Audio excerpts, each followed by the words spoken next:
The objective of this video is to discover the secret to asking for what you need and still be seen as a nice person. One conundrum women face is that society views us as pushy and obnoxious when we assert ourselves.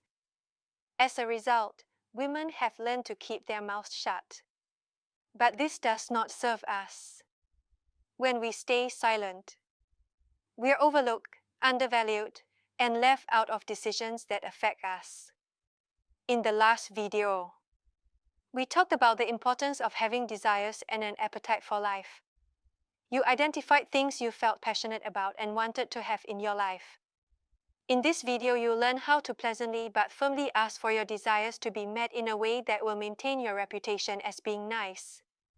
You will be able to reclaim the space you deserve without apology, without shrinking, and without waiting for permission.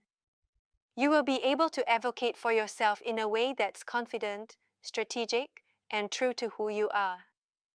Of course, we all want things to avoid unnecessary friction with friends, family, and colleagues, but sometimes we need boundaries to both maintain our own peace and sanity, and for the good of others. Think about how you currently deal with difficult conversations. Do you suffer in silence until you've had enough and explode? Or do you avoid talking about difficult topics and hope they go away? You may be someone who barges in like a wounded bull. Whichever approach applies to you, boundaries can help. So, what are boundaries and why do we need them?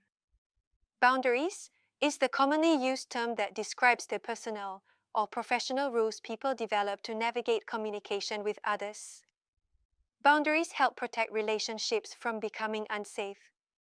Clear boundaries can bring us closer together and are therefore necessary in important work or social relationships.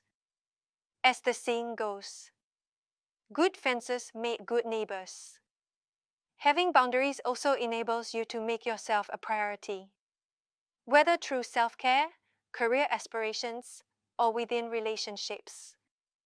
By definition, we only need to set boundaries in areas of our lives where we experience difficulties. Notice whenever your fear or frustration response causes you to get angry, critical, or make a strong or negative statement about someone. Next time you feel this way, follow these instructions. Take a moment to check you are home and your light globe is on. Be present to any fear or frustration, but don't project it out.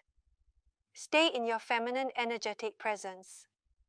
Do not send that angry email. Make a time to meet with that person or schedule a phone or video call. Set it out as a win-win. Let the person who's upset you know you have something you want to share and that you're interested in their response. That way, they'll be able to relax knowing the meeting will be a two-way dialogue. When you do talk, share 3 things: feeling, wanting, and why. How are you feeling about the interaction or whatever is going on? What outcome do you want? If you can share what you want, it puts you in a powerful position as well as giving them power. Because there's somewhere you can both go with the conversation. Also state why this is important to you. Then pass it back to them. How are they feeling about what you're saying? What do they want now they've heard what you want? And why do they want that? If both parties are willing to really hear each other and share feelings and motivations, it's likely over several exchanges. You both get what you want through engaging in open, low-stress communication. The only way this process fails is if one or both parties shut down or disengage. Sometimes, through sharing and understanding, what each party agrees they need and want will change radically. By definition, we only need to set boundaries in areas of our lives where we experience difficulties. Remember, gracefully negotiating boundaries will safeguard you from the biggest taboo for women, which is being labeled a bitch. Society still has this insulting idea women should be sugar and spice and all things nice. Nice women don't show anger. Only bitches do that.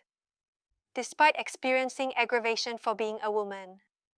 You must remain nice. In the office environment, the aggressive woman, whether successful or not, is usually disliked by both sexes.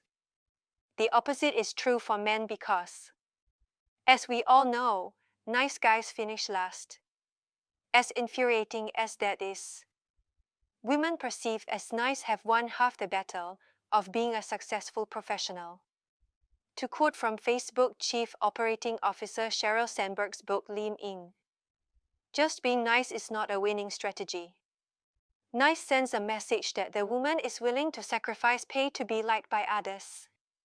This is why a woman needs to combine niceness with insistence, a style that Mary Sue Coleman, president of the University of Michigan, calls relentlessly pleasant.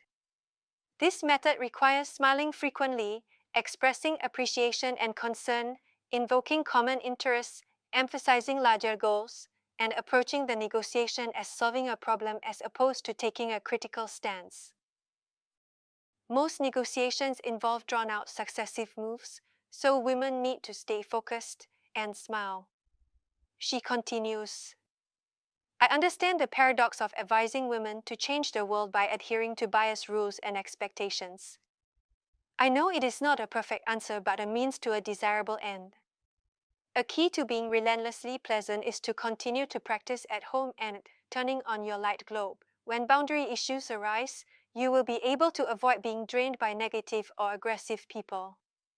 This approach is intended for your outer, public world. In Module 6, we'll discuss how to generate support in the inner world you don't share with other people. Reflective exercise. Write down the answers to the following questions. Have you ever been labeled a bitch for setting boundaries with a colleague? What price have you paid in the past for not being able to set good boundaries? Can you think of 3 situations you find difficult? How could you approach the relevant person about this difficulty in a way that would give you what you want? In the next video, we'll cover the energetic vibrational scale and how you can use it to amplify your feminine energetic presence.